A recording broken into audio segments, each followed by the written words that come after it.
Quiero comenzar haciendo un pequeño resumen. La semana anterior estuve hablando acerca de cómo Jesús estaba con la multitud, le enseñó a la multitud y luego de eso, cuando salió, vio dos barcas y a los pescadores que limpiaban sus redes y entró en la de Simón, que es Pedro. Primero, podemos sentirnos a veces parte de una multitud, y para serles francos, sentirnos parte de una multitud a veces nos hace sentir solos. Pero debemos de comprender que la multitud siguió a Jesús. De hecho, en una ocasión orando, el Espíritu de Dios me guió a encerrar en un círculo en los 4 evangelios la cantidad de gente que siguió a Jesús. Dice: toda la ciudad se agolpó, el gentío, multitudes, no poca gente. Y el Señor entonces me mostró eso, porque había una corriente de crítica que decía que las iglesias grandes, lo que somos un club social. Para empezar, los clubes sociales nunca tienen mucha gente, son exclusivos. Y Casa de Dios no hace excepción de personas, ni limita su entrada a nadie, ¿verdad? Entonces es todo lo contrario. Y la palabra nos saca de la confusión que las voces de este mundo nos siembran, ¿verdad? Entonces luego empecé yo a subrayar. Dije: wow, la Biblia dice todo lo contrario de lo que me está diciendo toda la gente, incluso algunos hermanoides. ¿Conoce algún hermanoide? Hay hermanoides. Entonces empecé a ver eso. Entonces, lo que quiero decir es que Jesús, a pesar de la multitud, se enfocó después de eso en 2 barcas. No en todas las barcas en ese momento, en 2. De las 2 se enfocó en una, la de Simón, y entró. Más adelante la pesca milagrosa, ahí tienen que llamar a la otra barca. Quiere decir que aunque inicialmente entró en una, terminó bendiciendo a todas. Levanta tus manos y di conmigo: yo sé que Dios se enfoca en mí. ¿En quién está enfocado Jesús? ¿En quién? ¿En quién? A las 3 decimos nuestro nombre, ¿les parece? Quiero que grites tu nombre. 1, 2, 3. ¿En quién se enfoca el Señor?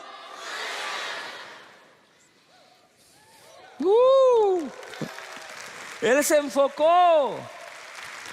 Pero después de la pesca milagrosa hay cosas que reparar. Las barcas se estaban hundiendo, están llenas de agua.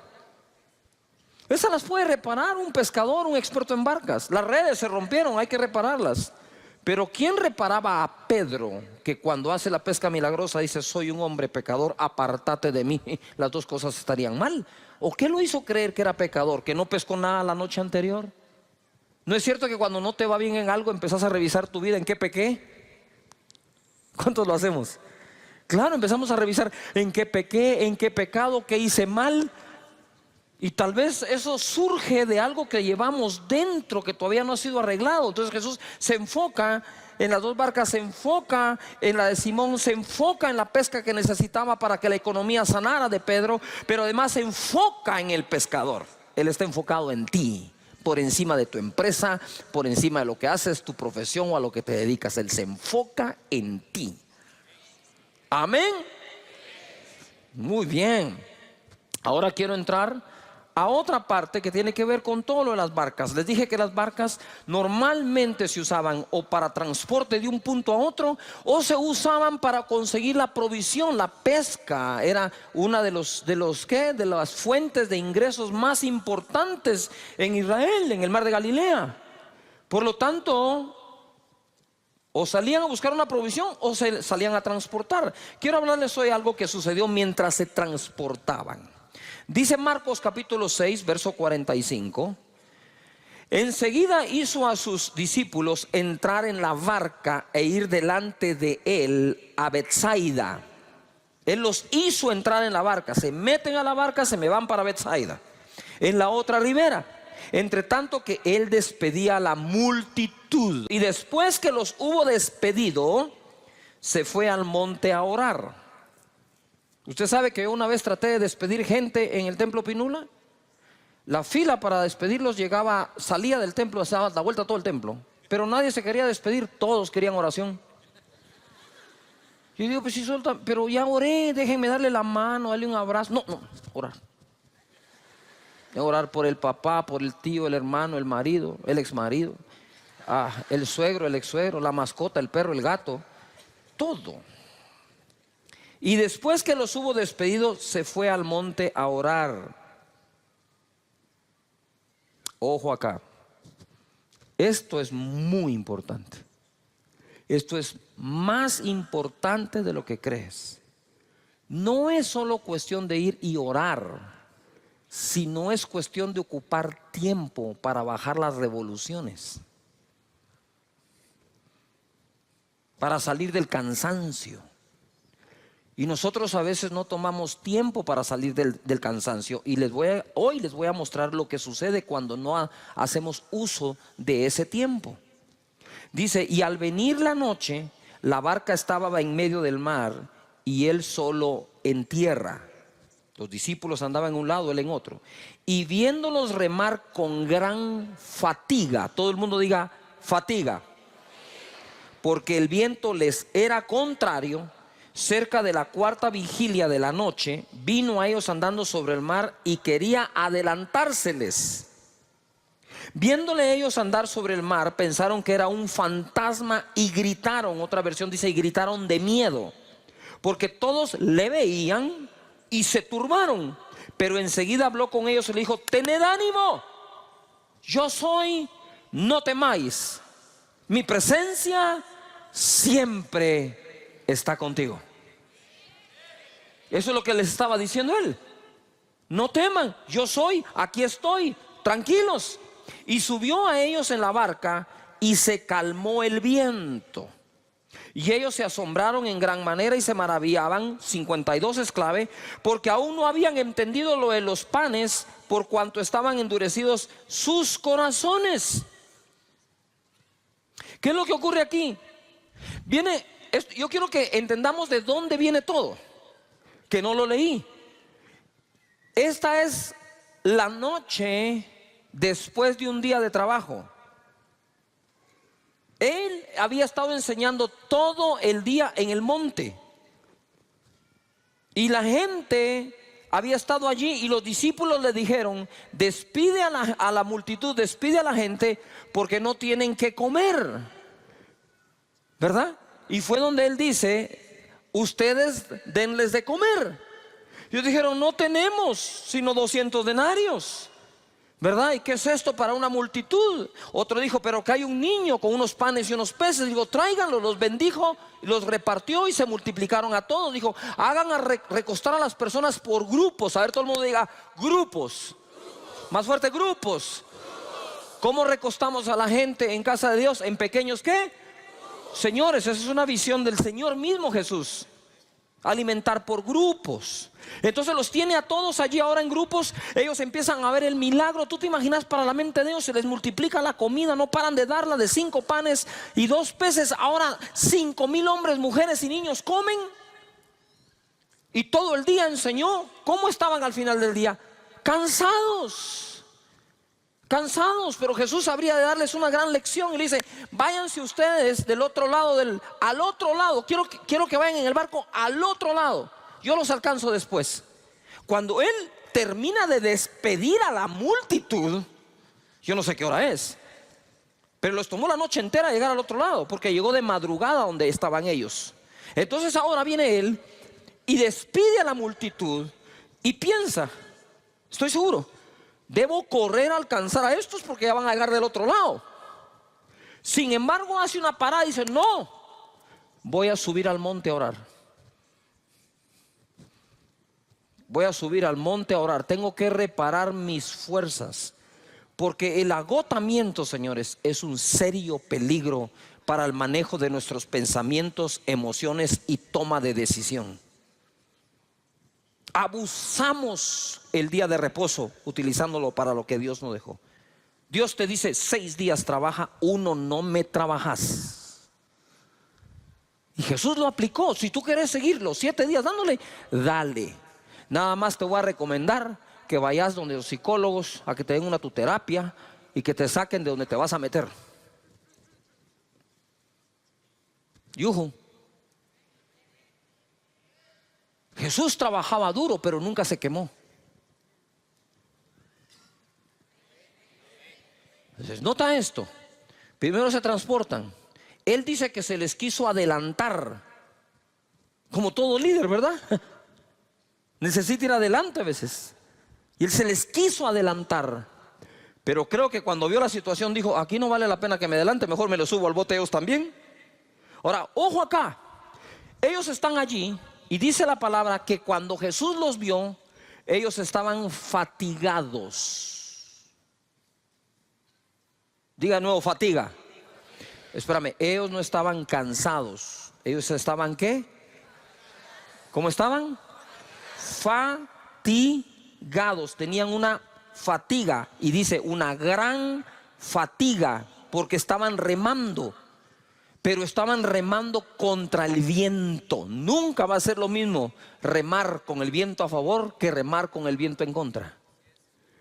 Y nosotros tenemos épocas en donde el viento sopla a nuestro favor y épocas en donde el viento sopla en contra, no a nuestro favor, en contra nuestra. En contra de la familia, en contra de tu persona, en contra de tu llamado, en contra de tu servicio, en contra de tu servicio profesional, en contra de tu oficina. Y hay vientos que son contrarios, vientos en la economía, vientos en la política, vientos en cualquier tipo. Se crean ambientes en donde remar cuesta mucho. Ahora ellos estaban fatigados y llega Jesús y dice la palabra que se espantaron. Ellos creían que era un fantasma. Cuando estás fatigado, cuando no has hecho tiempo para meditar en su palabra, para reposar en él, lo que es tu salvación, tú lo miras como una amenaza. Lo que es el Salvador, tú lo miras como un fantasma. Así solemos verlo, porque la fatiga, el cansancio, incluso emocional, distorsiona la manera en que podemos ver las cosas. ¿De qué manera veo? Muchas veces veo de acuerdo al estado de ánimo que tengo. Nosotros muchas veces, aunque no querramos, en nuestra naturaleza respondemos desde nuestro estado de ánimo. Tenía una conversación con alguien con el estado de ánimo bajo y decís, uy, esto va contra el viento. Entonces, viento en contra, remando. Lo hubieran aguantado mejor si no hubieran pasado el día entero sirviendo. Pero es que pasaron todo el día sirviendo a 5,000 hombres, más mujeres, más niños. Y todavía encima de eso iban confundidos porque no habían entendido todavía lo de los panes y los peces. Mira, hay milagros que no entendemos cómo van a pasar y otros milagros que no entendemos cómo pasaron. No sé cómo pasó, pero pasó, bendito sea Dios. Y aquí yo creo que iban pensando, remando, pensando, remando, pensando. Imagínate ese agotamiento. Tengo un agotamiento mental y un agotamiento físico. El viento está en contra. Empiezo a querer cualquier cosa, no voy a llegar a la orilla, se va a hundir la barca, peor si viene una tormenta, aquí ya no tenemos cómo, que no nos agarre mal parado este día. Y empezás a hacer el listado de cosas. Pero de pronto llega el Señor y encima de eso es un fantasma. Cuando estás agotado mentalmente y físicamente, empezás a ver cosas negativas donde no lo hay. No me quieren, no me aman, me abandonan. El grupo, el líder, la vigilia, uy, qué tanto trabajo. Y empezás, y quizás nada de eso está malo, sino que estás respondiendo desde tu corazón que está afectado por agotamiento. Venid a mí, dice, los que estéis trabajados y cansados, yo los haré descansar. Él es el Dios del descanso. No por trabajar más se prospera más, ni por servir más las cosas salen mejor. Pero si podemos tomar ese tiempo que Jesús les quería dar, que Jesús se tomó el tiempo. Dijo, no, yo sé que los tengo que alcanzar, pero ahora es tiempo de ir a buscar al Padre, de adorarlo, de recuperar fuerzas. El ánimo hay que recuperarlo, y entonces los alcanzó. Resumen, Jesús los mandó en avanzada al otro lado, lo cual no era una distancia corta. Despedir a la multitud no debió ser fácil, ya que eran los que recibieron el milagro de los panes y los peces. Él se apartó a orar, a reponer sus fuerzas en Dios. lo que todos deberíamos hacer para no quemarnos. Con el viento en contra, ellos se fatigaron. Con la fatiga, se espantaron y gritaron de miedo. Cuando se está agotado, las cosas no suelen verse como realmente son, sino lo que parece llegar para salvarnos lo vemos como un fantasma. Cuando estamos agotados, nos confundimos y nos turbamos. Jesús dice: ánimo, yo soy. ¿Qué habían perdido? El ánimo, que viene de ánima, que viene de alma. Estaban perdiendo su alma de tan cansados que estaban. ¿De qué nos sirve ganar el mundo si perdemos el alma? Yujo.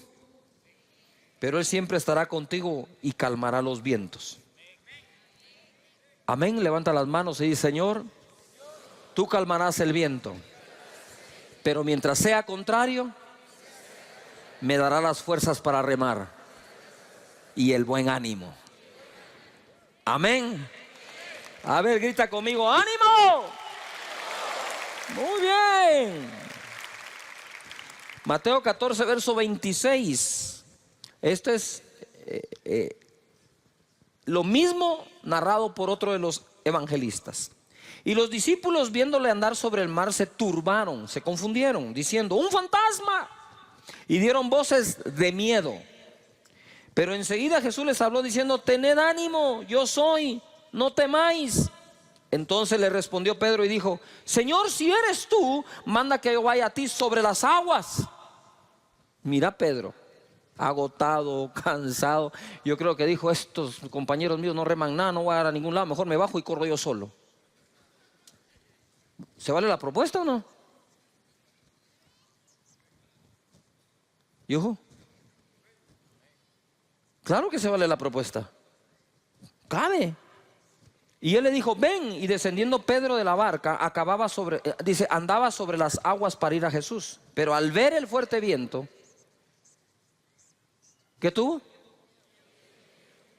Ya tenían miedo. Dice que gritaron de miedo. Ya casi se recupera y ahora vuelve al miedo. A veces el miedo se nos quita como por 2 minutos nomás. Pero al ver el fuerte viento tuvo miedo y comenzando a hundirse dio voces, porque cuando uno se está hundiendo, créame que grita, diciendo: Señor, sálvame. Al momento Jesús, extendiendo la mano, asió de él y le dijo: hombre de poca fe, ¿por qué dudaste? Y cuando ellos subieron a la barca, se calmó el viento. Entonces los que estaban en la barca vinieron y le adoraron, diciendo: verdaderamente eres hijo de Dios. ¿Ah? Pero ¿y no era fantasma, pues? Lo que tú hoy ves como un fantasma, lo que te asusta, es lo mismo que después vas a ver tú, que era el Señor que estaba ahí contigo. No te va a dejar. Ahora nota algo, les hablé del enfoque de la multitud. 2 barcas, de las 2 barcas la de Simón. Pesca milagrosa, reparar la barca, reparar las redes, reparar a Simón. Y Dios te va a reparar. Estoy en modo de reparación, di conmigo, estoy en modo de reparación. Y no es que hayas pecado, simplemente hay que reparar cosas dentro. Y Dios te va a reparar, te va a reconstruir por dentro. ¿Me estoy explicando? Y entonces ojo acá, porque viene acá Pedro y él se enfoca, Jesús se enfoca. Pero ahora Pedro también se había enfocado. ¿Qué hizo Pedro? Pedro viene y se enfocó en Jesús. Es un fantasma, tengan ánimo, yo soy. Y Pedro le responde: si eres tú, tú dijiste que eres tú, tú dijiste eso, ahora si eres tú, manda que yo vaya sobre las aguas. Ven, le dijo, y le dio una prueba de que era él. O sea, ya estaba comprobado, si es él, hay que cobrar nuevo ánimo, no temer, no temas. Entonces él se baja, empieza a caminar por la fe, ¿verdad? Y cuando empieza a desenfocarse, empieza a ver el fuerte viento, tiene miedo. Y entonces se hunde. Ustedes saben que en casi todos los deportes se habla de la anticipación visual. Anticipación visual es cuando tú anticipas visualmente lo que viene o lo que habrá de venir. Y son diferentes cosas. Por ejemplo, ¿verdad? Cuando un futbolista corre, él debe levantar la cabeza para ver a dónde va el centro. Solo levanta la cabeza. Es impresionante cómo tu cuerpo, tu cerebro, agarra distancia, fuerza, altura, velocidad, efecto. Y una vez lo mira, ¡pah!, patean la bola a la cabeza del que vio. Eso es en distancia corta, mediana o aún larga. ¿Ha visto esos que patean la bola de un extremo a otro de la cancha y al pecho del otro futbolista? ¿Y cómo así? Porque la anticipación visual prepara todo tu cuerpo para actuar. En el tenis no le puedes quitar la vista a la pelota. Aun cuando pegas aquí, viendo, cuidado, el golf, pegas y tienes que dejar la cabeza ahí porque tenías que tener tu mirada ahí. En el esquí siempre esquías 3, 4 curvas adelante. Normalmente en el esquí no esquías el presente, esquías el futuro. No puedes poner la vista acá. ¿Has visto tú a los equilibristas? Van en el equilibrio, no van viendo la cuerda. Si voltean a ver la cuerda, se caen. Tú no tenés que poner tu mirada donde pones los pies. Tú tenés que llevar los pies a donde pusiste tu mirada.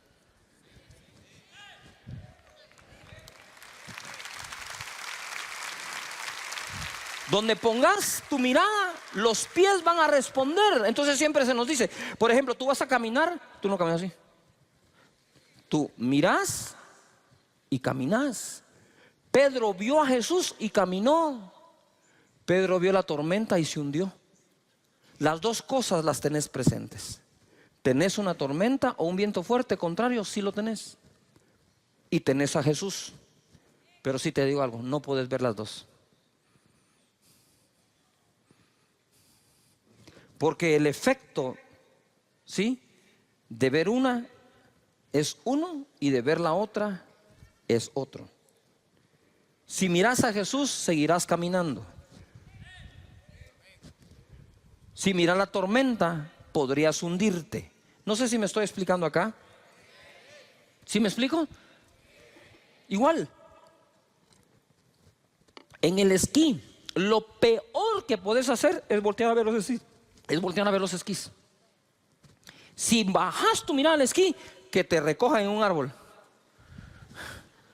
¿Por qué? Porque si tú vas viendo acá, tú no miras a dónde vas. Y cuando sentís, tenés la roca, tenés el árbol, tenés otra persona.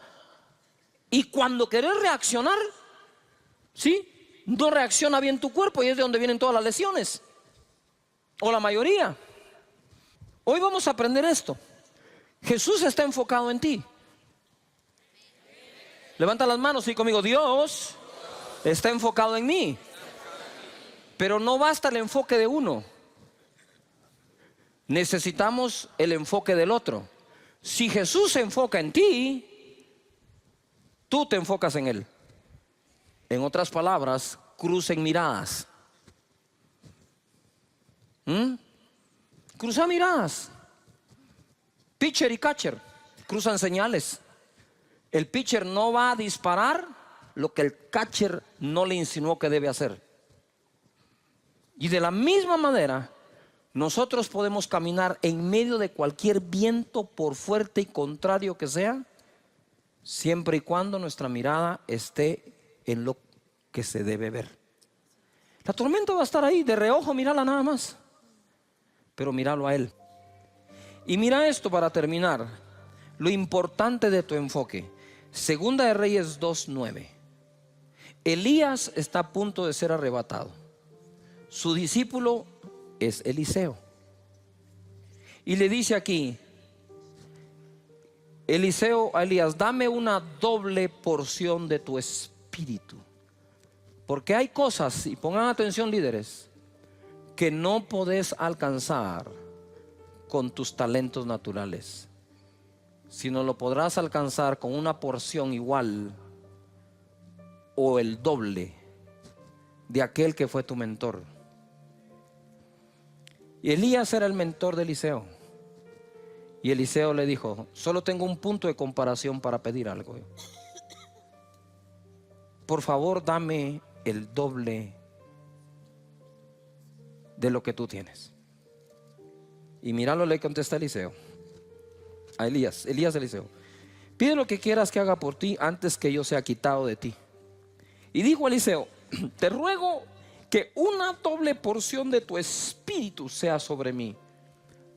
Te ruego. Y Elías le va a decir: esto no lo conseguís rogando, esto lo conseguís poniendo atención. Mira lo que le dice. Él le dijo: cosa difícil has pedido. Si me vieres cuando fuere quitado de ti, será hecho así, mas si no, no. Si me vieres cuando fuera apartado de ti, pues es re fácil. Mírame, porque está fácil. Pero entonces, ¿por qué dijo que es cosa difícil? Por lo que ocurre después, dice: y aconteció que yendo ellos y hablando, he aquí un carro de fuego, con caballos de fuego, apartó a los dos, se puso en medio, y Elías subió al cielo en un torbellino. Viéndolo Eliseo,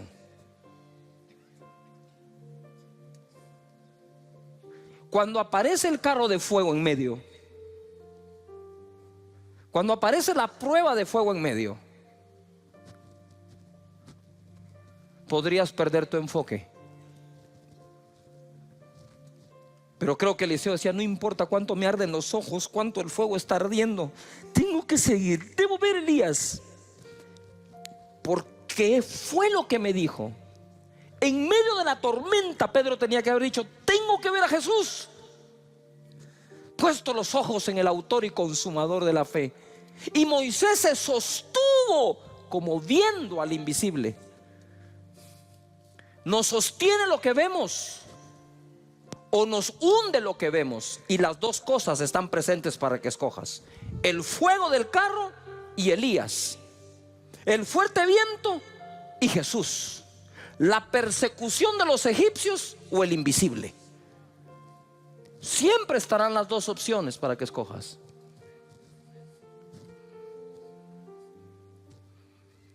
Y dice: y viéndolo Eliseo.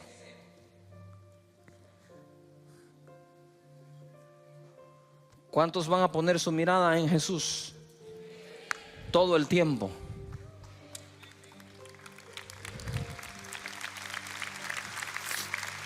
Date cuenta de algo. ¿Por qué ver a Elías? ¿Por qué ver a Elías si fue el miedoso que se fue a esconder en una cueva ante la amenaza de una mujer?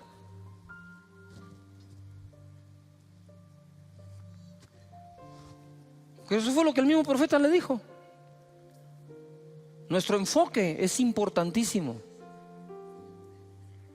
Pero te desenfocas, ¿sí o no? Te desenfocas por cosas que no deberías. Por problemas con alguien, resbalaste, malas relaciones con personas, porque asumes que alguien no te ama, la situación del país, dimes y diretes, redes antisociales. ¿Tú sabes cuántas cosas existen para que perdamos el enfoque? Mira, en la barca o fuera de la barca, no apartes tu mirada de Jesús. La presencia siempre irá contigo. Propósito de la serie o temporada es que vivas seguro que Dios no te deja ni te abandona. Aquí establecí un balance yo en una de las enseñanzas. Si Dios prometió no dejarte ni abandonarte, nunca, nunca, nunca, entonces por más que tú te quieras alejar de Él, eso es una falacia. No es verdad. Lo que puedes hacer es dejar de tener la comunión con Él que solías tener, pero alejarte de Él, ¿cómo? Es como tú decir: me voy a alejar de mi piel. ¿Cómo te salís de ahí? No sé si me estoy explicando. Si tú no te puedes alejar de ti mismo, ¿cómo te vas a alejar de Dios? Si uno que en ocasiones se autoabandona no se puede dejar, mucho menos Dios. Por eso cuando Jesús en la cruz del Calvario dijo: Dios mío, ¿por qué me has abandonado?, Fue la primera y única vez que Jesús llamó a su Padre Dios como tal, que le dijo Dios a él, ¿verdad? Muchas veces dijo que él es Dios, su Padre. Pero decirle Dios a papá, cuando nosotros nunca llamamos por nombre a nuestro padre o a nuestros padres, nosotros siempre llamamos a nuestro papá, papá, viejito y todo lo que nosotros solemos hacer. Así que vamos ahora hacia un puerto seguro. Todos queremos zarpar y navegar a un puerto seguro. Pero no, eso no solo es por agua, por aire también. ¿Cuántos vuelos se cancelan? Y tú dices, pero si el clima aquí está bueno, sí, pero el clima está malísimo, ¿dónde vas a ir a aterrizar? El clima tiene que ser bueno donde despegas y donde aterrizas. Y el clima debe ser bueno de donde zarpas y a donde tú llegas a anclar o el destino que estás buscando. En Hechos 27:13 he estado hablando mucho de esta tormenta que sufrió Pablo. Dice en el verso 23: pues anoche se me apareció un ángel enviado por el Dios a quien pertenezco y sirvo, y me dijo: no tengas miedo, Pablo, porque tienes que presentarte ante el emperador romano, y por tu causa va a librar de la muerte a todos los que están contigo en el barco. Por tanto, señores, anímense, porque tengo confianza en Dios y estoy seguro de que las cosas sucederán como el ángel me dijo. Terminamos hablando acerca del propósito. Los vientos eran contrarios, pero al final fueron favorables. Y hay vientos que son contrarios a nuestra vida, que terminan siendo favorables. Son vientos que al final nos favorecen. Lo que pasa es que durante la tormenta no estamos pensando que lo que nos está pasando pueda ser favorable, pero está escrito que todas las cosas ayudan a bien a los que aman a Dios, a los que han sido llamados de acuerdo a su propósito. Quisiera que en voz alta digas propósito. Si Dios tiene un propósito para ti con los planes de bien y no de mal, para hacerte al final el bien que estás esperando, debes de reposar, descansar, confiar plenamente en que hasta los vientos contrarios te llevan al puerto seguro, que es donde Dios te quiere tener, que es lo que Dios quiere hacer. Entonces ahora vemos acá, ellos se tuvieron que dejar llevar porque ya no pudieron, era demasiado el viento, y por más timón que tenían,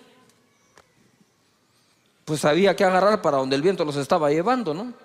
Aún así, por impetuoso que sea el viento, podés controlarlo con un timón. Todas las grandes naves tienen timón. Así que confía en el propósito de Dios.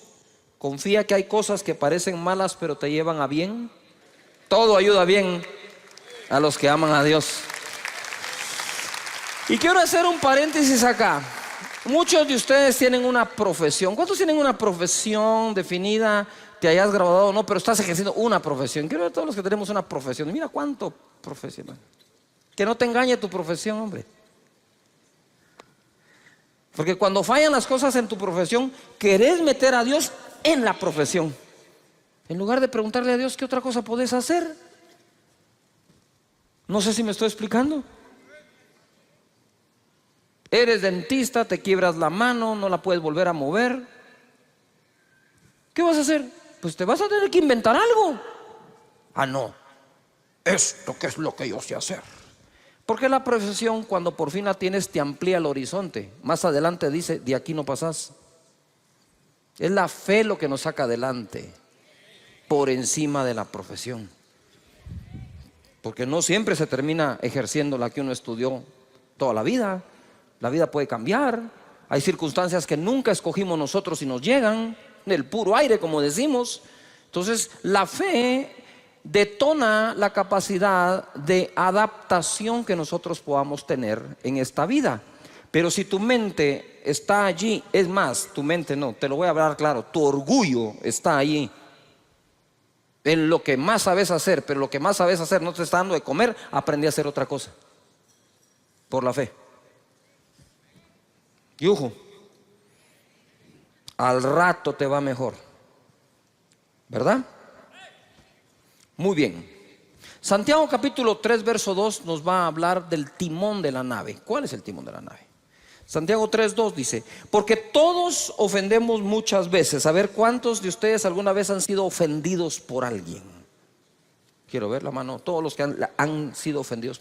¿Cuántos de ustedes han ofendido a alguien? Quiero ver todos los que hemos ofendido a alguien. Deje la mano ahí levantada. Si usted ofendió sin querer, la mayoría de las veces, levánteme la otra mano. ¿Por qué no piensa así cuando lo ofenden? ¿Ya se dio cuenta que todos aceptamos que la mayoría de las veces ofendimos sin querer? Pero cuando nos ofenden no es sin querer, ¿va? Lo planeó. Tengo que encontrar la libreta donde lo fue escrito. Y empezás con esa tu teoría de conspiración. El timón de la nave dice: todos ofendemos muchas veces.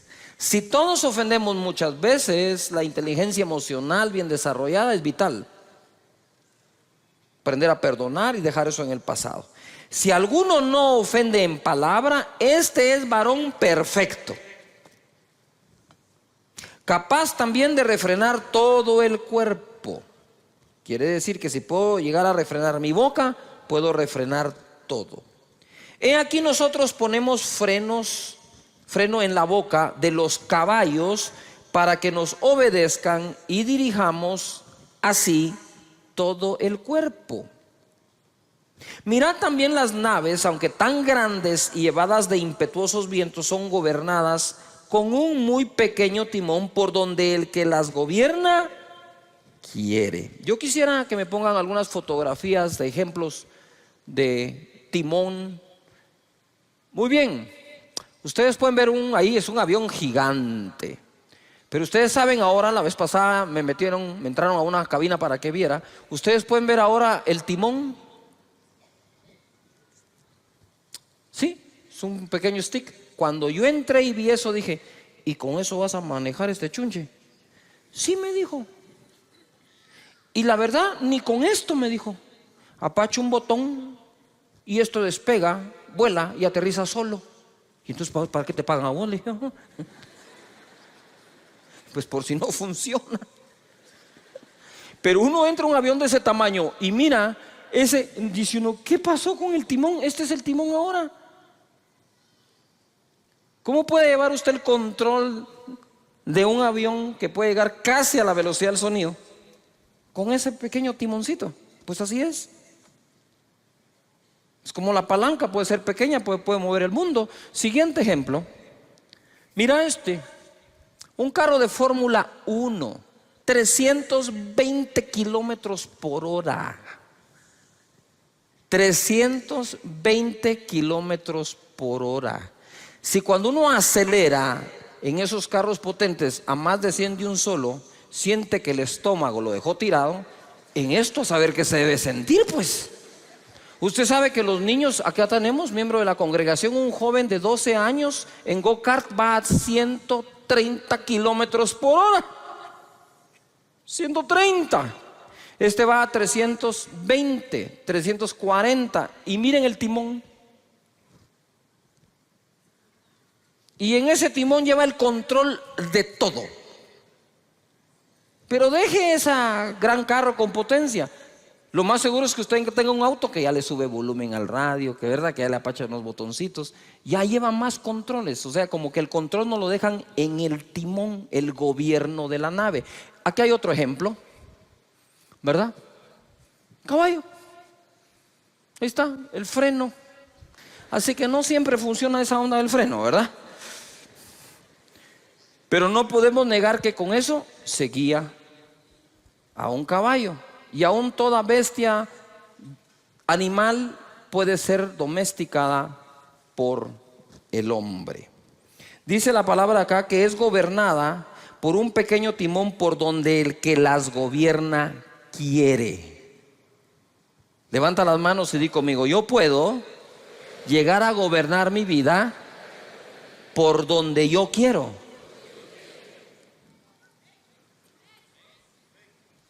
Pero hay que aprender a usar el timón. Verso 5. Así también la lengua es un miembro pequeño, ¿verdad? Aunque nosotros siempre tenemos a un amigo que es lengua larga, ¿verdad? Lengua viperina. Pero ¿qué lengua es este, ¿verdad? Así también la lengua es un miembro pequeño, pero se jacta de grandes cosas. Es decir, es capaz de hacer grandes cosas. He aquí cuán grande bosque enciende un pequeño fuego. Basta un buen fosforazo para quemar el bosque entero. Y la lengua es un fuego. Miren lo que es la lengua. La de todos. Si no entendemos la definición que las escrituras le dan, no vamos a saber qué hacer con ella. Y dice, la lengua es un fuego, un mundo de maldad. ¡Yujú! La lengua está puesta entre nuestros miembros y contamina todo el cuerpo. Quiere decir que hay cosas que le pasan a nuestro cuerpo culpa del uso de la lengua. E inflama la rueda de la creación. ¡Yujú!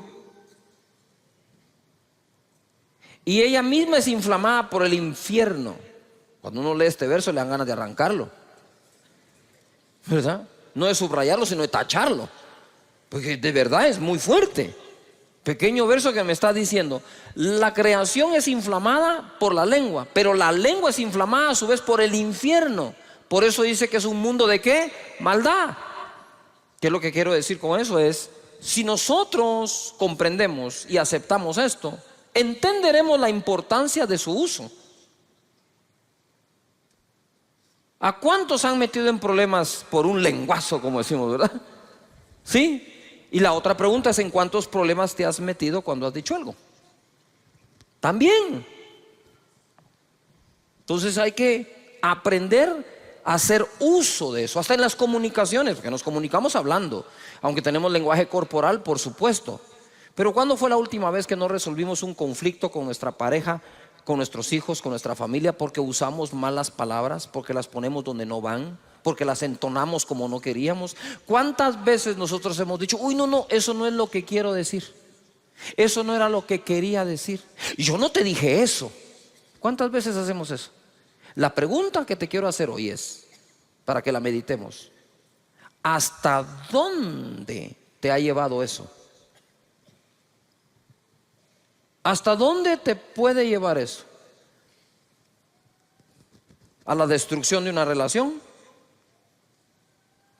¿De una amistad? ¿De un país? ¿Acaso no fue a través de palabras que nos han querido destruir? Palabras sacadas de contexto. La lengua, que es un mundo de ¿qué? De maldad. Pero es así.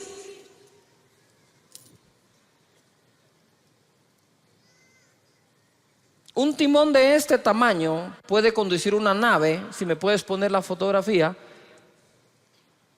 del barco, ¿sí?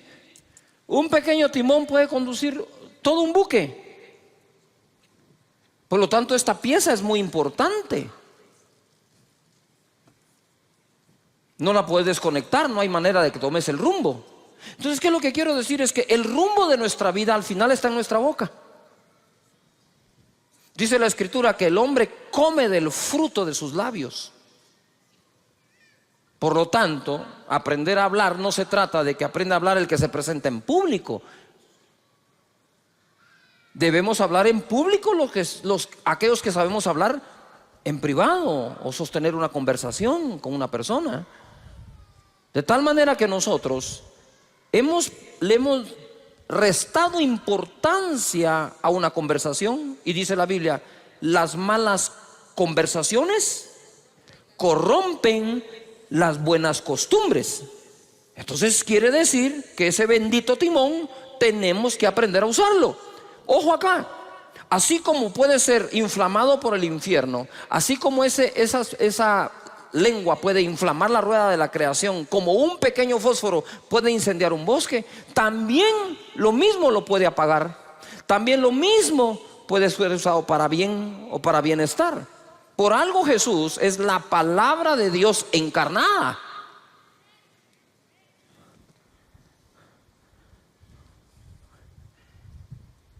Importante entonces el uso de las palabras y la manera en que nosotros las usamos o hablamos. Verso 7.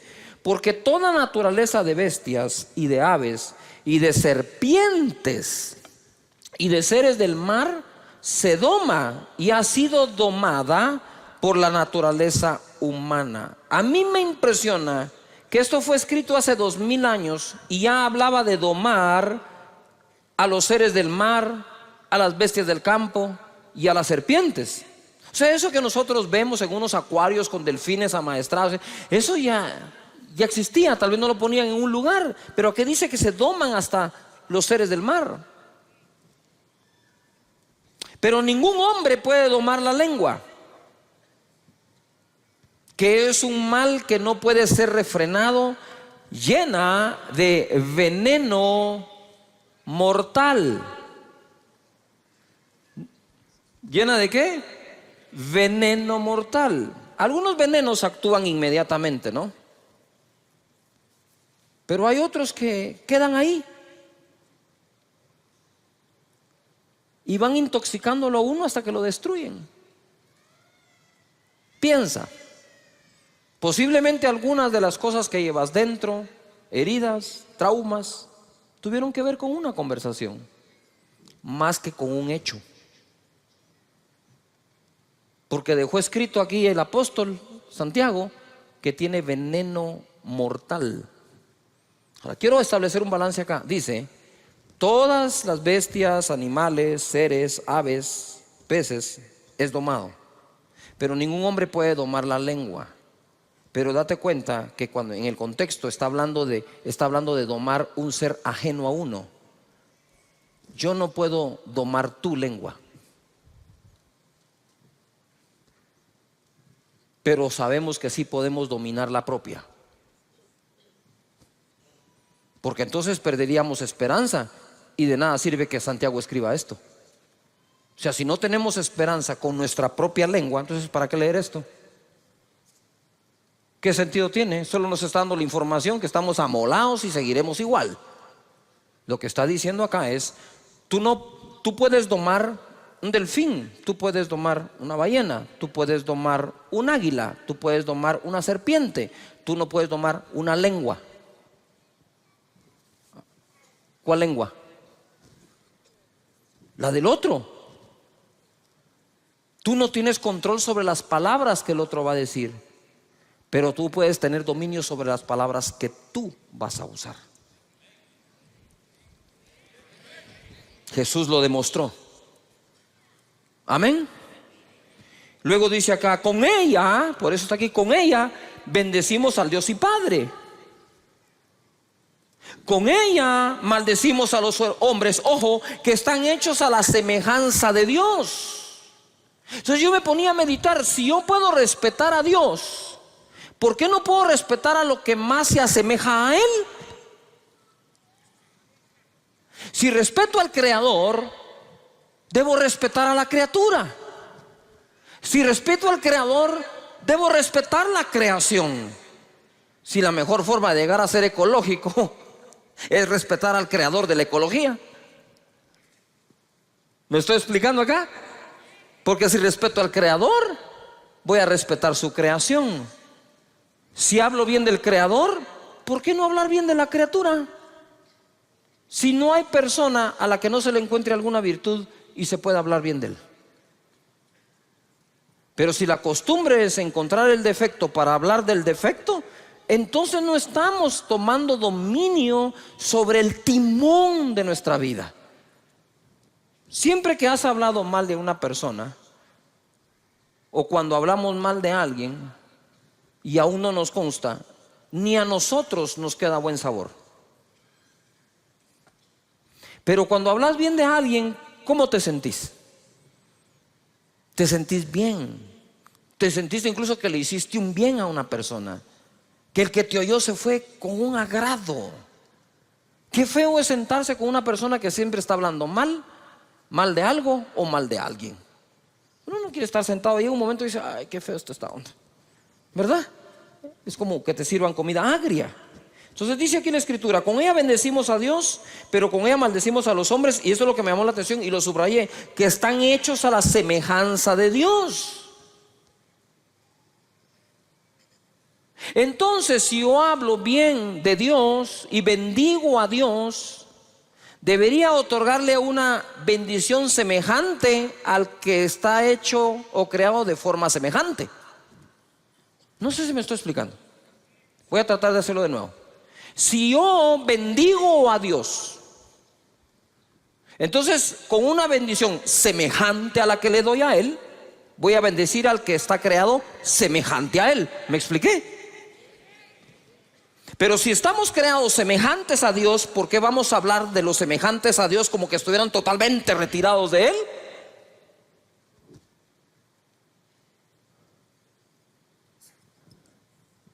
Ok, lo voy a poner de otra forma.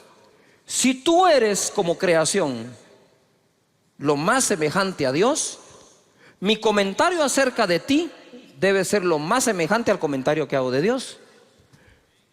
Lo voy a decir con otras palabras, pues voy a usar las palabras.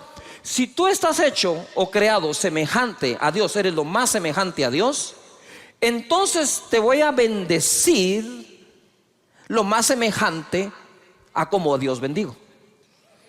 Si con la misma boca bendigo a Dios, dice la Biblia, pero con la misma maldices al ser humano que es semejante a Él, eso no tiene congruencia. Es incongruente totalmente. Entonces, si tú eres semejante a Dios, según la Escritura, con la bendición que bendiga a Dios, con una semejante te habré de bendecir a ti, para que guardes semejanza con semejanza. No sé si me estoy explicando. Y no totalmente opuesto. Mucho de lo que le decimos a la gente tiene que ver con lo que creemos de la gente. Importante. Dice acá, de una misma boca proceden bendición y maldición. Hermanos míos, esto no debe ser así. Lo cual entonces, esta frase vendría a contradecir lo que hace un momento dije del domar la lengua. Si dice, de una misma boca sale bendición o maldición, no debe ser así, entonces está hablando al dominio de la propia boca. Y cuando dice que no se puede domar la lengua, está hablando de la lengua del otro. No sé si me estoy explicando. Porque si él dice esto no debe ser así, lo que está diciendo es que de nuestra boca debería salir ¿qué? Bendición. Aunque les voy a poner un caso hoy un poco contradictorio acá, para que sepan el poder que tiene la boca. Amén. Ahora, este contexto que no puede salir bendición y maldición, el contexto donde quedó escrito es no poder bendecir a Dios y maldecir a los hombres. ¡Yujú! ¿Sí? ¿Estamos de acuerdo? Y dice acá, ¿acaso alguna fuente hecha por una misma abertura agua dulce y amarga? Hermanos míos, ¿puede acaso la higuera producir aceitunas o la vid higos? Así también ninguna fuente puede dar agua salada y dulce. Sin embargo, vemos que la dan. La nave tenía su propio timón. Ya contra el viento y el mar violento, los navegantes no pudieron dirigirla, sino quedar a la deriva. Apareció otro timón. Pongan atención, apareció otro timón, el de la palabra que el ángel les llevó. Y Pablo dijo, atracaremos en una isla y nadie perecerá. El timón que llevaba el capitán, llegó un momento que no importaba para dónde giraba, el viento era muy fuerte. Pensaban que iban a morir, pero apareció el verdadero timón de ese momento de la nave, que iba a ser la palabra que salió de la boca de Dios. ¿Me estoy explicando? Deja que la palabra de Dios, sus principios, sus valores y sus promesas te dirijan a un buen puerto y a un puerto seguro. De esa manera, nosotros podemos ver que apareció otro timón. Mateo 12, 33, 37. Para nosotros poder tener un mejor timón, lo debemos de saber conectar. Verso 33. Dice: o haced el árbol bueno y su fruto bueno, o haced el árbol malo y su fruto malo, porque por el fruto se conocerá el árbol.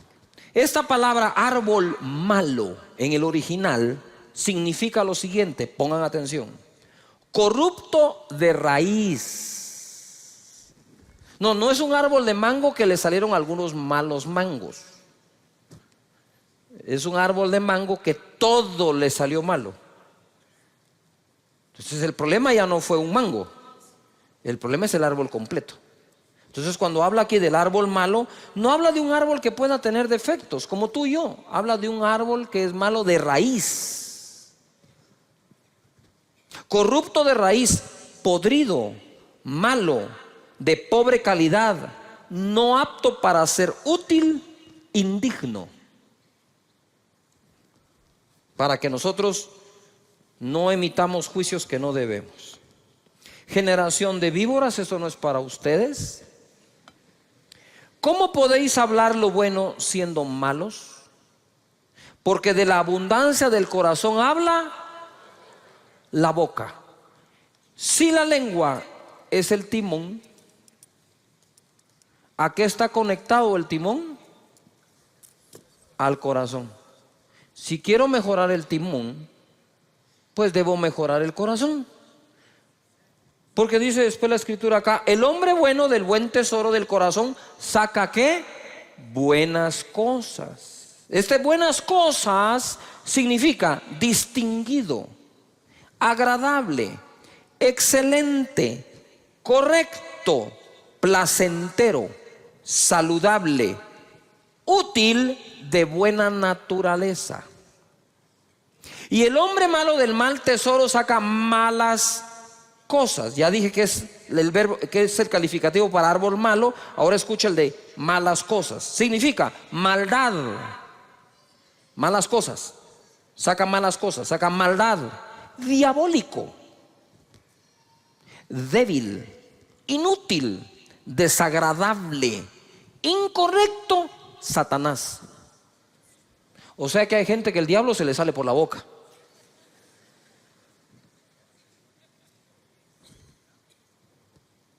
Mas yo os digo que de toda palabra ociosa que hablen los hombres, de ella darán cuenta en el día del juicio. Ociosa significa inútil, pereza, infructuoso, no productivo. Verso 37, porque por tus palabras serás justificado y por tus palabras serás ¿qué? Condenado. Muy bien. Reparando el timón, voy rapidito ahora, Mateo 12, 33, 37, el mismo pasaje pero en la palabra de Dios para todos. Verso 33, decidan si el árbol es bueno y el fruto es bueno, o si el árbol malo y el fruto es malo. El árbol se conoce por sus frutos. A ver, todos digan fuerte: decidir. ¿Qué tenemos que tomar hoy? ¿Una qué? ¿Una qué? ¿Una qué? Ahora te quiero preguntar algo. ¿Tienes cosas buenas en tu corazón? ¿Cuántos decimos que tenemos cosas buenas en el corazón? Entonces es fácil. Es fácil. Di conmigo: yo voy a hablar de las cosas buenas que tengo en el corazón. Las malas no las dejé salir. ¿A cuántos de nosotros tenemos cosas buenas en el corazón? Entonces, el buen hombre saca del buen tesoro ¿qué? ¿Buenas qué? Pero ¿cuántos reconocemos que también tenemos cosas feas en el corazón? A ver. Yo también. No hay uno de nosotros que no tenga algo feo dentro del corazón. Lo que hay que hacer es no sacarlo, pues. Yuhu.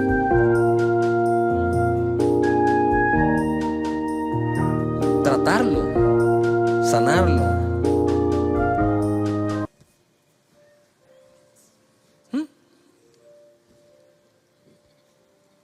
Por eso cuando me escribes te digo, no te hagas bolas. Ya estás otra vez hablando para hacerte bolas.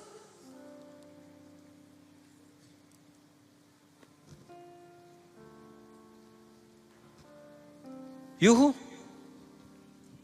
Claro que sí.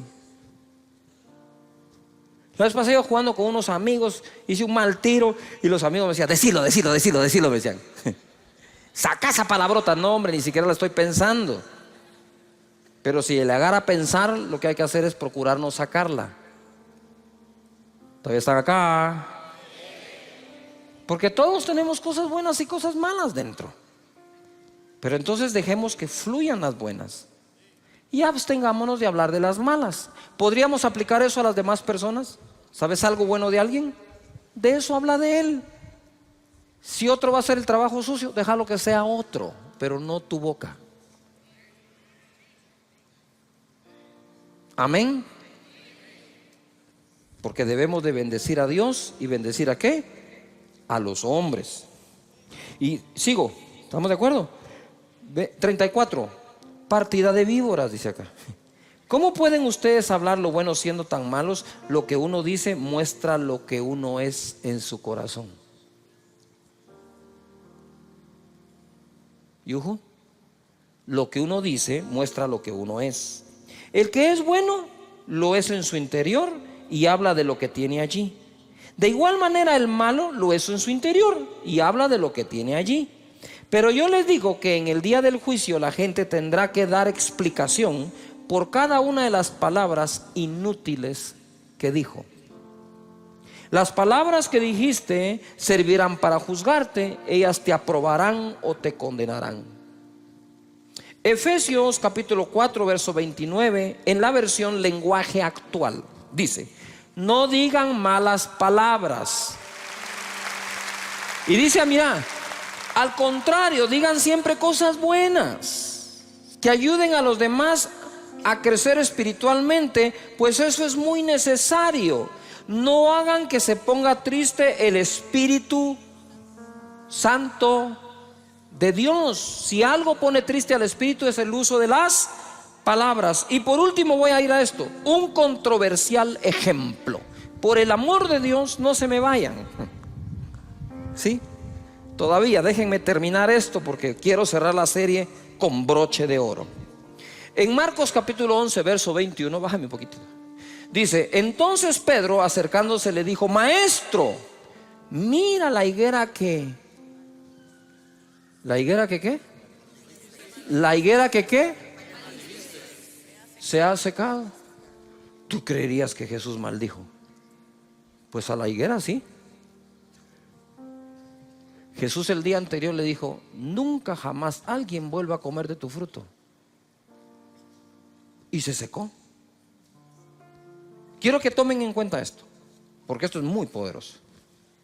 Respondiendo Jesús le dijo: tened fe en Dios, porque de cierto os digo que cualquiera que dijere a este monte: quítate y échate en el mar, y no dudar en su corazón, sino creyere, será hecho lo que dice.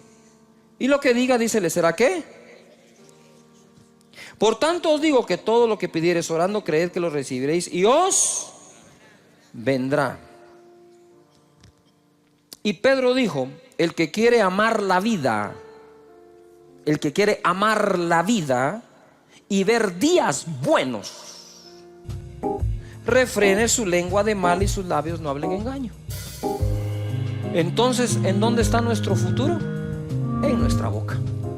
¿Por qué creen que siempre confesamos con una confesión que en la boca hay un milagro? Eso no es un dicho así nomás, que bonito para empezar un discurso.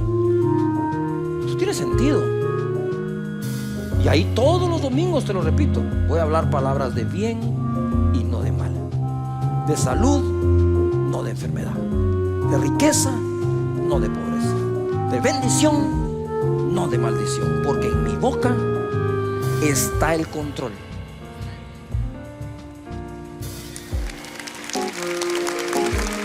Ahora oí esto. Esto está así. Viene Jesús y para darte un ejemplo de lo poderoso que puede ser tu boca, que lo que digas creyendo, eso es lo que va a ocurrir. Entonces lo primero que tengo que hacer es ejercitar mi corazón en total confianza en Dios, para que cuando conecte la boca al corazón, de la abundancia del corazón hable la boca. De la abundancia de la confianza que le tengo a Dios, mi boca va a hablar. Es que no hay trabajo. No hay trabajo, señores. El trabajo no es el problema. Yo confío en Dios, que no ha dejado desamparado ni a justo ni a sus hijos que mendiguen el pan. No solo no va a haber, si no hay trabajo, va a haber abundancia de pan en la casa de mi Padre. Eso es lo que hay. Pero ¿por qué sale eso? Porque adentro hay confianza. Pero cuando adentro hay una desconfianza hasta en Dios, habiéndote leído esos 233,000 escrituras, porque el corazón vive con tanta desconfianza que cuando viene la prueba, desde la desconfianza usas el timón. ¿Y a dónde te va a llevar el timón? A ese puerto inseguro. Pero cuando tenés total confianza en Dios y sus promesas, y como dijo mi hijo hace unos cuantos domingos, dijo: Dios tiene planes de bien y no de mal. Pero por encima de confiar que el plan es bueno, hay que confiar que el planificador es mejor. Por eso Pablo decía: todas las cosas ayudan a bien a los que aman a Dios, a los que han sido llamados de acuerdo a su propósito. Él pudo decir eso no porque un ángel se lo dijo. Él pudo decir eso porque, habiendo tenido vientos contrarios, llegó al puerto donde debía ir. Llegó a una isla donde incluso una serpiente lo mordió. Y no hay serpiente que te vaya a detener del cumplimiento de tu propósito en esta vida. Ahora voy, ¿verdad? Mejorar el corazón. ¿Cómo puedo mejorar el corazón? Lo que llevo adentro, meditando. Dios es bueno, su misericordia es para siempre, su gracia es sobreabundante. Nunca me ha dejado, nunca me dejará. Cuando tenés esa confianza, el timón se compone. Y por último, ¿por qué puse ahí un ejemplo controversial? Porque para decirte que todo lo que digas creyendo que lo recibiréis vendrá, el ejemplo que puso fue la maldición de una higuera, no la bendición. Él no llegó donde una higuera seca y le dijo: para mañana tendrás fruto, y lo puso por ejemplo. ¿Por qué puso por ejemplo la maldición? Para que cuides tu boca. Porque así como se cumple lo bueno que decís, se puede cumplir lo malo. ¿Cuántas veces pasé yo por ese pasaje y no me detuve a meditar que fue una maldición la que usó de ejemplo? La maldición de una higuera. Entonces lo que te está diciendo es: hey, ten cuidado, porque tu boca es tan poderosa para secar una higuera que podría secar tu negocio, que podría secar tu familia, que podría secar tu grupo, que podría secar tu nación por andar hablando lo que no tenés que hablar. Mejor hacer fructificar tu familia, fructificar tu nación, fructificar tu negocio. Porque al fin y al cabo la Biblia dice que el hombre come del fruto de sus labios. Cuando tú entres a tu trabajo, a tu comercio, vas a tener que hablar palabras conmigo: Señor, hazme sabio para elegir sabios. Amén. Si uno no es sabio, ¿cómo reconoce al sabio?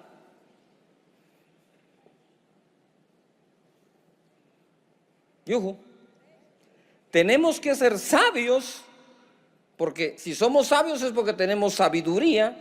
Y entonces, a través de la sabiduría, reconoces la sabiduría en otros. Este proceso de elegir gobernantes, es importante que nosotros los ciudadanos, crezcamos y maduremos para entonces de forma madura elegir a los gobernantes. Ahora, no basta elegir a una cabeza adecuadamente, tenemos que elegir al resto también. Mira lo que dice aquí la palabra. Cuando Moisés es electo por Dios para liberar al pueblo de Israel del yugo de los egipcios, le da este consejo en Éxodo 18:20. Y enseña a ellos las ordenanzas y las leyes. A ver, todo el mundo diga conmigo: leyes. Diga conmigo: un país necesita leyes justas. ¿Cuántos creen que necesitamos leyes justas en cada país? Amén. La Biblia dice: enséñale al pueblo las leyes y ordenanzas y que caminen en el camino correcto.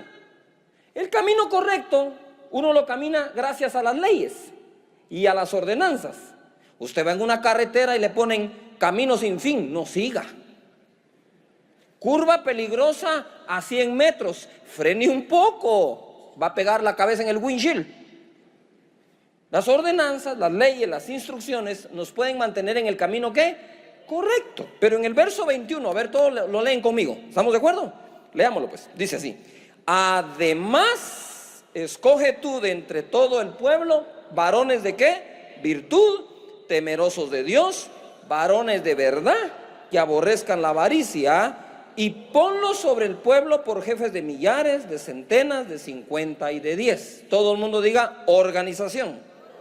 Ahora tenían leyes, tenían organización, pero necesitaban las personas que califiquen para esa organización bajo esas leyes. ¿Todavía está acá? Esto es hermoso. Le dice, además de enseñarle las leyes, debes escoger personas. Entonces, si logramos nosotros con la oración pedirle a Dios que nos dé un sistema de leyes justas con las personas correctas y los ciudadanos correctos, tendremos una nación justa. Amén. ¿Cuántos están dispuestos a poner su granito de arena en lo que a ti te toca para que esta nación sea leída como una nación de justicia? Amén. Muy bien. Entonces mira lo que dice aquí: que sean temerosos de Dios, varones de verdad, que aborrezcan la avaricia, porque los hijos, ¿qué le pasó a los hijos de Samuel? Por la avaricia aceptaron el soborno, corrompieron ¿qué? Corrompieron el derecho. Muy bien. Proverbios 11:14 dice así: donde no hay dirección sabia, todo el mundo diga sabia. No basta dirección, si cualquiera puede dirigir, pero a veces dirigimos sin poner la sabiduría. Dice, donde no hay dirección sabia, ¿caerá quién? El pueblo. No solo caen los gobernantes, hermanos, el pueblo puede caer. Se derrumba una nación. Luego dice, mas en la multitud de ¿qué? Consejeros, ¿hay qué? ¿Hay qué? Muy bien. Entonces cuando uno va a elegir un presidente, debe de procurar a través de lo que se pueda y de quien se pueda averiguar si los consejeros de esas personas realmente son sabios, porque en ese consejo sabio lo que hay es seguridad. Y si queremos una nación con seguridad, lo que necesitamos es una nación sabia, que cuente con buen consejo, oportuno, a tiempo, correcto. Que la gente cuando vaya a hacer algo, alguien le diga, eso no es de Dios.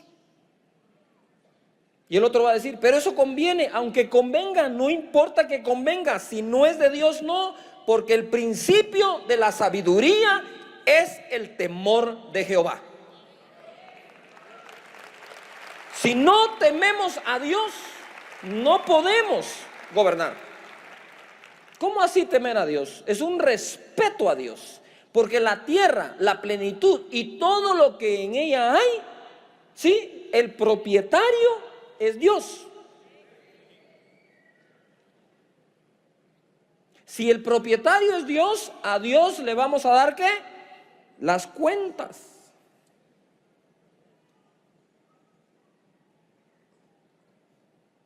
¿Todavía están aquí? Nuestro sistema de creencias son importantes como ciudadanos. ¿Qué creemos? ¿En quién creemos? ¿Practicamos lo que creemos? En una familia no se necesita, para que sea buena familia, un buen papá con una mala mamá. Usted necesita un buen padre, una buena madre y buenos hijos. La suma de esto da una buena familia. ¿Todavía están acá? Pero no basta que uno sea el bueno, no, tienen que ser todos los que hagan lo correcto. Entonces, ¿cuál es la vida espiritual de una familia? Es la sumatoria de la vida espiritual de cada individuo de dicha familia. ¿Cuál es la vida que Guatemala va a tener? La sumatoria de la calidad de vida que todos podamos desarrollar. Ciudadanos y gobernantes, los dos juntos, construyendo una mejor nación, un mejor país. En Primera de Reyes, capítulo 3, verso 7, se pone esto más que hermoso. Me gusta esto. Primera de Reyes 3:7 dice: ahora pues, Jehová Dios, tú me has puesto a mí, tu siervo, por rey en lugar de David, mi padre. Ojo, ojo con lo que dice Salomón. Salomón no dice, como soy el hijo, a mí me toca pues. No, dijo, Jehová me puso, porque aún siendo el hijo, Jehová podría no ponerme. ¿O no le pasó eso al hijo de Saúl? Al que le tocaba gobernar después de Saúl fue a Jonatán, pero Dios no puso a Jonatán, fue a poner a David. Entonces Salomón no se jacta de ser hijo de David, sino dice, fue Jehová el que me puso a mí. Y cuando Dios se le aparece en el sueño, le dice Dios, pídeme lo que quieras. Pongan atención a esto. Él es hijo de David. Él sabe todo lo que Dios le dio a David. Él sabe cuántas victorias tuvo David.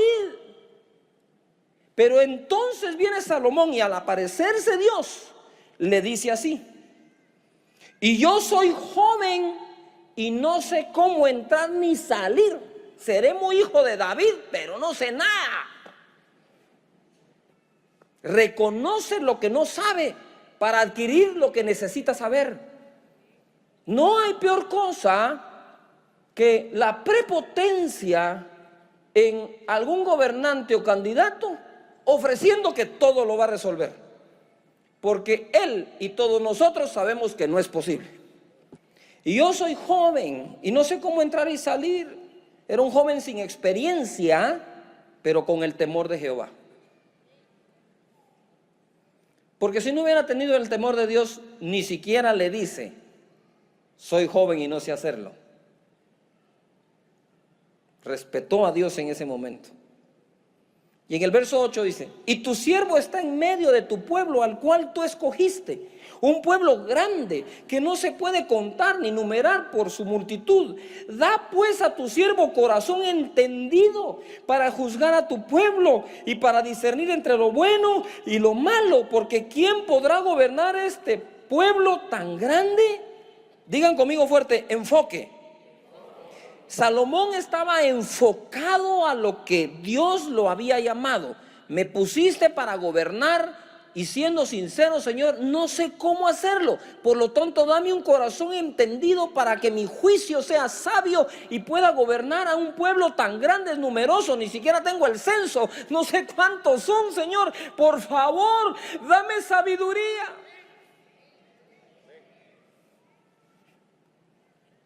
Y agradóle delante del Señor que Salomón pidiese esto, y le dijo Dios, porque has demandado esto y no pediste para ti muchos días, ni pediste para ti riquezas, ni pediste la vida de tus enemigos, sino que demandaste para ti inteligencia para oír juicio. He aquí lo he hecho conforme a tus palabras. He aquí que te he dado corazón sabio y entendido, tanto que no ha habido antes de ti otro como tú, ni después de ti se levantará otro como tú. 13. Y aún también te he dado las cosas que no pediste, riquezas y gloria, de tal manera que entre los reyes ninguno haya como tú en todos tus días. Ponga atención. ¿Qué le pasó a los hijos de Samuel? Fueron presos de la avaricia, soborno, corrompieron ¿qué? El derecho, porque lo que andaban buscando en el cargo era ¿qué? Riqueza. Y cuando Salomón le pide sabiduría para hacer su oficio y su trabajo bien, entonces Dios le dice, además te daré la riqueza. Dios encuentre para este país gente deseosa de gobernar verdaderamente con sabiduría y que no se preocupe de sus riquezas, porque si a Dios obedece, también le dará riquezas. También lo va a bendecir.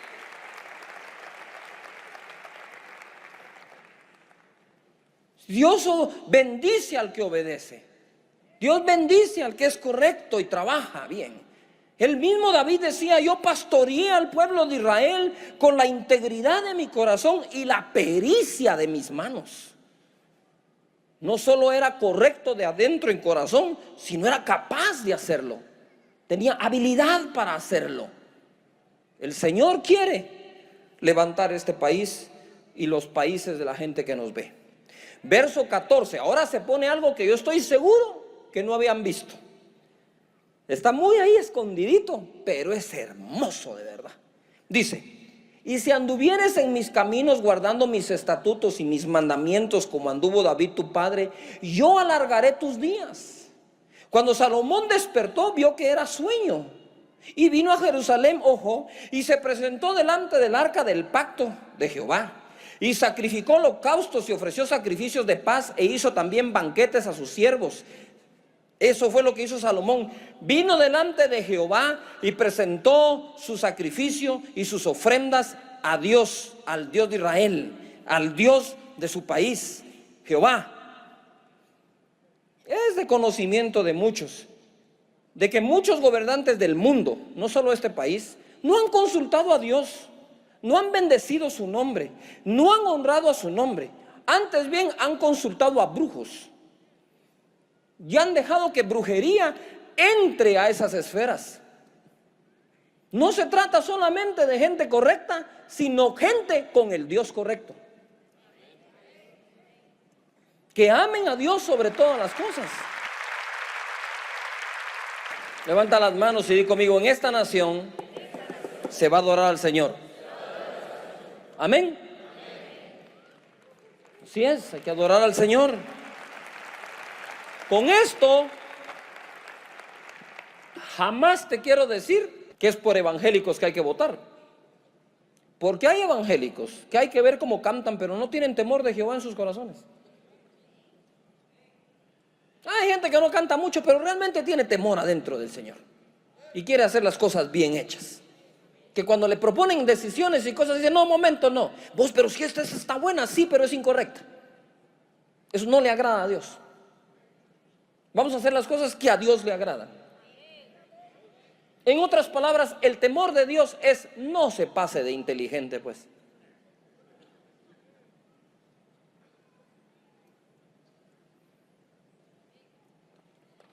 No se requiere ser muy inteligente, pero se requiere respetar a Dios. De Dios es esta tierra. De Dios es.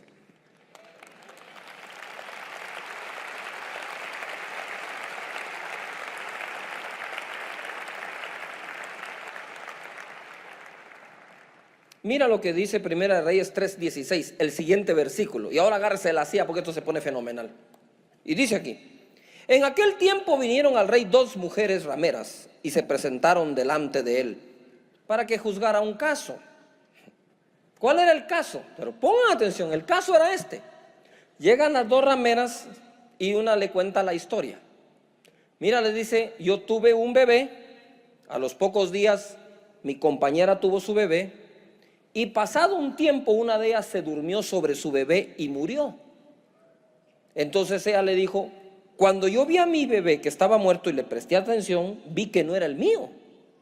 A mí me cambiaron el bebé, ¿verdad? Y la otra dijo: no, no, no, ese es tu bebé, el que está vivo es el mío si estaba en mi cama. Y empezaron a discutir ellas, ¿verdad? ¿De quién era ese bebé? Y viene Salomón, la historia ustedes la conocen, y dice: ¿saben qué? Traigan el bebé y pártanlo a la mitad. Denle la mitad a una y la mitad a la otra. Y entonces la verdadera madre levanta la mano y dice: no, denle el bebé a la otra, pero no lo maten. Y Salomón dice: ella es la verdadera madre, désenlo. El primer caso que va a juzgar como gobernante Salomón es el de una ramera. ¿Quién le haría hoy justicia a una prostituta?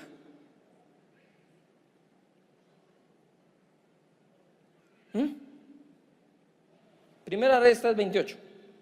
Y todo Israel oyó aquel juicio que había dado el rey y temieron al rey, porque vieron que había en él sabiduría de Dios para juzgar.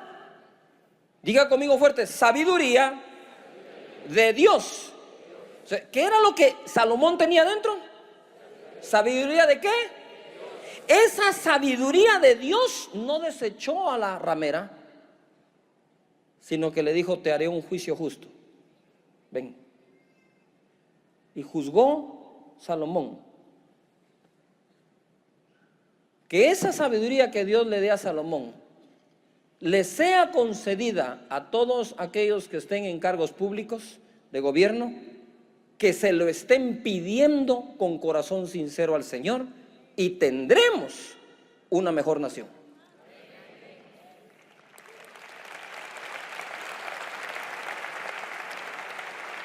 No se trata, señores, de ser católico evangélico. En este caso se trata de ser sabios, de tener la sabiduría de Dios. Esa sabiduría que no hace acepción de personas. Les voy a dar algunos versículos así, uno tras otro, para que los escriban. Dice Deuteronomio 1:17: no hagáis distinción de personas en el juicio. Así al pequeño como al grande oiréis. No tendréis temor de ninguno, porque el juicio es de Dios, y la causa que os fuere difícil la traeréis a mí, y yo la oiré. Eso es Moisés. Proverbios 1:7 dice, en la versión Dios habla hoy: la sabiduría comienza por honrar al Señor. Los necios desprecian la sabiduría y la instrucción. Proverbios 31:4: no es de los reyes Olemuel, no es de los reyes beber vino, ni de los príncipes la sidra. Está hablando de embriagarse. Dice: no sea que bebiendo olviden que la ley y perviertan el derecho de todos los afligidos. Aquí le están dando un consejo a un gobernante que estaba tomando. Él dijo: no sigas tomando, vas a pervertir el derecho. ¿Por qué? Porque ya con los tragos te olvidas de la ley. Por eso es que los gobernantes, dice la Biblia, deben de ser sobrios. No se refiere solo al licor, sino sobrios en su carácter. Romanos capítulo 13, verso 3. Dice así: porque los magistrados, mire, ahora ya habla de magistrados, no están para infundir temor al que hace el bien, sino al malo. ¿Quieres pues no temer la autoridad? Haz lo bueno y tendrás alabanza de ella, porque es servidor de Dios para tu bien. Pero si haces lo malo, teme, porque no en vano lleva la espada, pues es servidor de Dios, vengador para castigar al que hace lo malo. Pidamos a Dios que en este proceso y en esta democracia, la gente sepa que aunque es un servidor público, primero es un servidor de Dios. Porque las naciones son de Dios. Que sepan que es a Dios a quien sirven para entregar a Él un mejor país, una mejor nación y mejores personas. De hecho, los gobernantes son los que nos deberían dar los mejores consejos para vivir.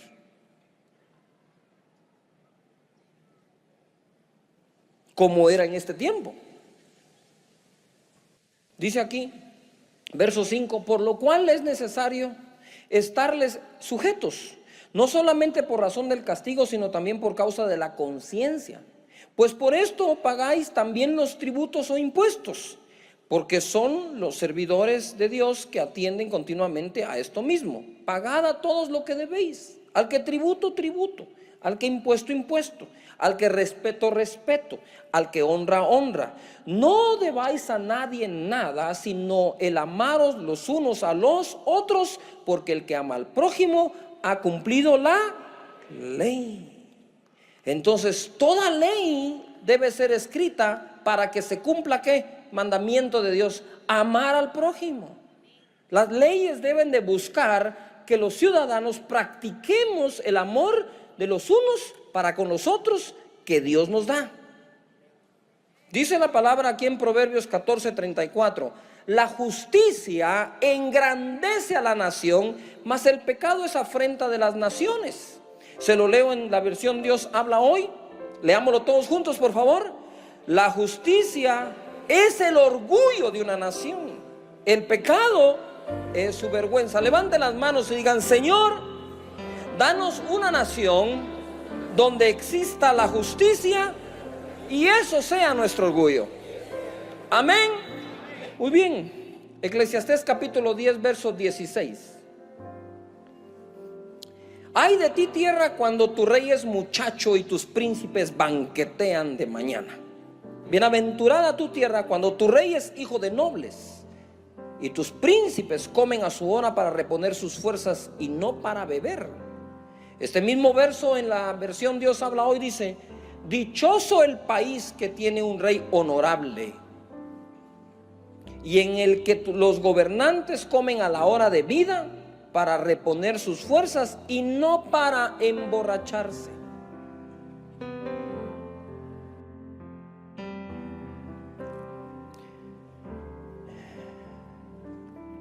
Ahí mismo en Romanos 13 verso 9 dice: porque no adulterarás, no matarás, no hurtarás, no dirás falso testimonio, no codiciarás, y cualquier otro mandamiento en esta sentencia se resume: amarás a tu prójimo como a ti mismo.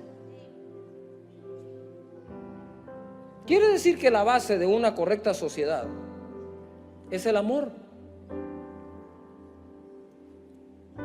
El amor trae el respeto.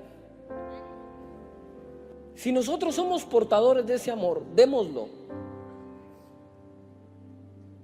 incluyendo a nuestros enemigos. Amad a vuestros enemigos, dijo Jesús. En esto se resume toda la ley, dijo Jesús, en que ames a Dios sobre todas las cosas y a tu prójimo como a ti mismo. En otras palabras, toda la ley que Dios dio era para que eso se cumpliera. Y dice aquí Proverbios 20:28: misericordia y verdad guardan al rey, y con clemencia se sustenta su trono. Dios habla hoy, esa versión dice: el rey se mantiene seguro en su trono cuando practica ¿qué? El amor y la verdad. Porque el resumen de la ley de Dios es amor. Cuando dejan el amor y la verdad, ya no están seguros en su trono.